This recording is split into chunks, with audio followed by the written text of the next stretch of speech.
Depuis mars 2021, M. Ousmane Sonko s'est singularisé par des discours violents, des appels incessants à la haine, à la désobéissance civile, à l'insurrection, à l'irrespect des institutions et à leur renversement par des procédés non démocratiques. À titre d'illustration, et lors de sa conférence de presse suite aux accusations de viol, il tient les propos ci-après. Nous ne sommes plus au temps des révoltes de salon. Notre moment de vérité est arrivé, celui des véritables gladiateurs. Le combat s'annonce mortel. Le mot n'est pas de trop, c'est le prix qu'il faut payer aujourd'hui. Dans un meeting aux Parcelles Assainies le 14 mars 2023, il demande aux jeunes de prendre les armes et d'être prêts à se battre pour déloger du palais le président de la République et le traîner dehors comme si c'était le cas pour Samuel Doe. Dans le même sillage, il a appelé à défoncer les domiciles des autorités étatiques lors des manifestations en promettant que les agresseurs allaient y trouver des milliards. Quant à Juan Lopez Branco, avocat au barreau de Paris et constitué pour le compte de M. Ousmane Sonko, il s'est également distingué sur les réseaux sociaux à travers des attaques virulentes contre l'État du Sénégal, allant jusqu'à appeler à la révolte et à l'insurrection. Sur réquisition du procureur de la République, un mandat d'arrêt international a été lancé par le juge d'instruction du second cabinet du tribunal de grande instance hors classe de Dakar contre maître Juan Branco. Arrêté et déféré devant ce magistrat, il a été inculpé des chefs suivants: complot contre l'autorité de l'État, diffusion de fausses nouvelles, actes et manœuvres de nature à compromettre la sécurité publique, à créer des troubles graves ou à enfreindre la loi. Il a ensuite été mis en liberté provisoire et placé sous contrôle judiciaire. En ce qui concerne M. Ousmane Sonko, le procureur de la République, fort des pouvoirs que lui confèrent les articles 1er et 32 du Code de procédure pénale, a requis l'ouverture d'une information judiciaire. Le doyen des juges qui a été saisi à cet effet a inculpé M. Ousmane Sonko des chefs suivants: acte de nature à compromettre la sécurité publique ou à occasionner des troubles graves, association de malfaiteurs en relation avec une entreprise terroriste, attentat et complot contre l'autorité de l'État en relation avec une entreprise terroriste, le financement du terrorisme, provocation directe à un attroupement armé, diffusion de fausses nouvelles, complicité d'homicide volontaire par incitation et provocation, vol. Il a été ensuite placé sous mandat de dépôt. Par lettre en date du 7 août 2023, l'agent judiciaire de l'État a informé les juges d'instruction de sa constitution de partie civile dans les procédures ouvertes contre M. Ousmane Sonko, M. Juan Branco et d'éventuels complices ou co-auteurs. Un pool d'avocats chargé de défendre les intérêts de l'État du Sénégal a également été mis sur pied pour se constituer dans ces procédures et dans toutes autres concernant les dégradations, les pertes, les préjudices infligés à l'État du Sénégal dans ce contexte.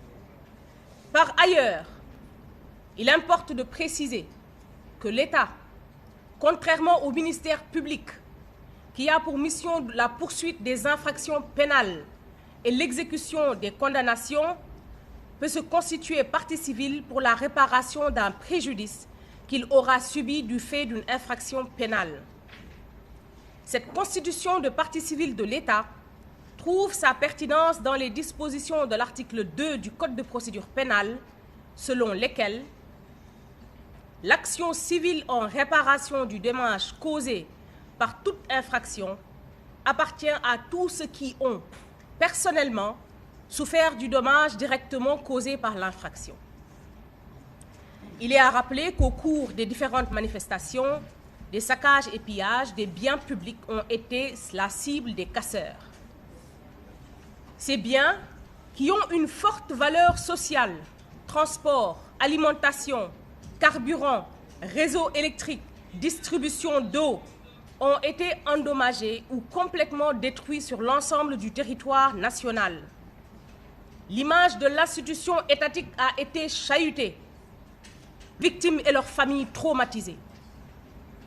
De même, le secteur privé n'a pas été épargné, car de lourdes pertes et de nombreux dégâts ont été enregistrés par des entreprises sénégalaises. Cet état de fait a des conséquences très néfastes sur l'économie nationale, avec un fort impact négatif sur les politiques économiques. L'État se réserve le droit d'évaluer l'étendue du préjudice souffert du fait de ces agissements et ne ménagera aucun effort pour rendre effectif la réparation du préjudice subi. Le pool d'avocats rappelle que dans le cadre des procédures suivisées, il poursuit et entend ne poursuivre que l'objectif de la restauration et de la préservation des intérêts de l'État du Sénégal par la manifestation de la vérité judiciaire, le respect de la présomption d'innocence, la garantie d'un procès équitable, mais aussi et surtout le principe sacro-saint de la séparation des pouvoirs. C'est pourquoi le pool attire l'attention du groupuscule se définissant coalition des défenseurs des droits humains sur les dangers et le précédent grave que constitue ce type d'appel, par lequel des individus qui se proclament intellectuels et défenseurs de l'état de droit et qui condamnent dans leur pétition la violation de ces règles fondamentales. Ces manœuvres et désinformations sont à dénoncer, car elles encouragent une immixtion du pouvoir exécutif dans les attributions légales du juge d'instruction et lui imposent une parodie de solutions judiciaires. Il est à rappeler aux pétitionnaires d'un document à effacer des tablettes de l'histoire que l'état de droit que nous partageons tous ne saurait différencier le traitement des citoyens devant la règle de droit, ni passer par pertes et profits la profanation sauvage du sanctuaire universitaire, de l'incendie criminel de la faculté de droit. Il faut rappeler que quelle que soit la légitimité d'un motif humanitaire ou sanitaire, le fait qu'une autorité, fût-elle l'autorité suprême de l'État, puisse demander à un procureur, quel qu'il soit, de mettre des personnes en liberté provisoire malgré la saisine du juge d'instruction est une catastrophe juridique, une aberration démocratique et une simple magouille politique.